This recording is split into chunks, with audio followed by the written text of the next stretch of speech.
What happened in the market through the end of 2019? Tune in to Tom's Take right now.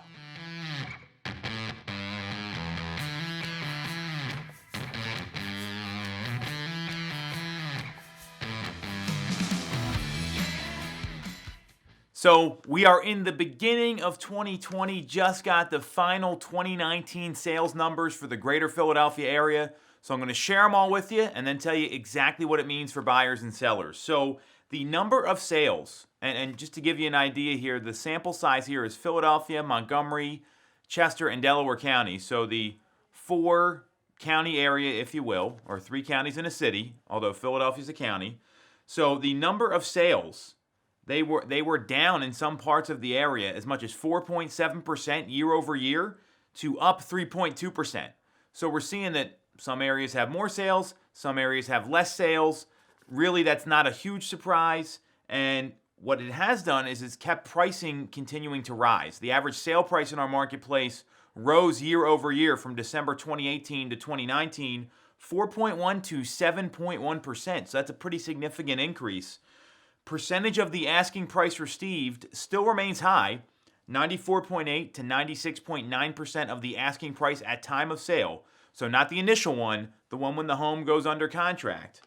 Inventory, this number's shocking, ranged at the end of December from a 1.7 to 2.6 month supply.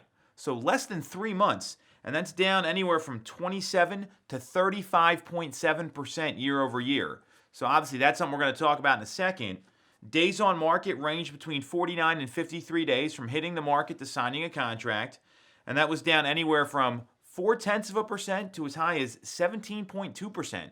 So we're seeing homes are selling pretty quickly, and that's a very narrow range for the 4-county area that we referenced. And homes that sold above 700,000 only made up 3.2% to 7.9% of all the homes that sold. So 92% of all the properties that sold, 92 and change, were below 700,000. So what does all this mean? So what we're seeing is prices are still continuing to rise a little bit. Combining that with historically low rates, it kind of softens the blow for buyers. So if you're buying a home right now and you see something that may work for you and you don't want to get involved in a competitive situation because inventory is so low, which is probably happening to you, you may not want to wait for the next one because the price is likely going to be higher.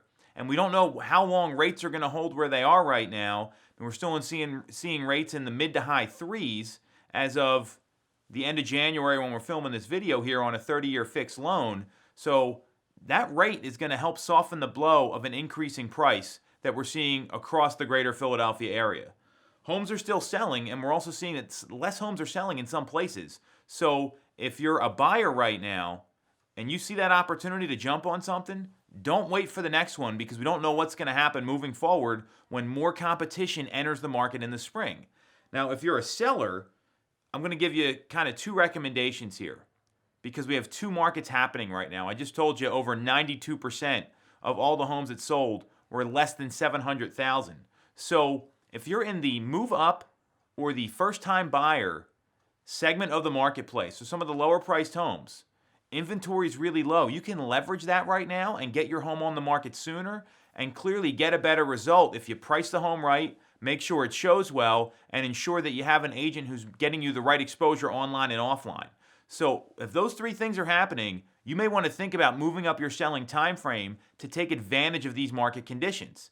Now, if you're in the higher end market, so let's call it 700 plus, seeing that that makes up less than 8% of all the sales, there's going to be a little more competition for you. There's going to be more homes on the market. The absorption is slower at that price point, and this is something that's happening across the country, and you're going to really have to analyze what's happening in your part of the local market. So you want to be wary of your price point is going to affect how fast your home sells and the amount of competition that's out there. Overall inventory is very low, so for a seller, you want to think about moving up your time frame to get your home on the market because there's going to be more competition for you in the spring. Realtors tell everyone, and we got the Super Bowl coming up this week, wait until after the Super Bowl. That's the best time to get your home on the market. That's not the case. The best time is when there's no competition for your property. So looking at all these numbers here, it's more of the same. homes are selling pretty close to the asking price, which means price your home competitively if you're a seller, and if you're a buyer, don't be afraid to bid at the asking price if you are clear it's a fair value based on the comparable data. That's a really important fact to acknowledge and observe when it comes to the percentage of the asking price that sellers are receiving. And with the inventory challenges that are out there, that number has bumped up in January, to be very clear. If you're a buyer, you need to move swift, act fast, be decisive, and understand the process. And if you're a seller, take advantage so you can get a better result. Now, I just threw a ton of data at you here. So if you got specific questions, you know where to reach me. Otherwise, we'll be back next week. Thanks for watching.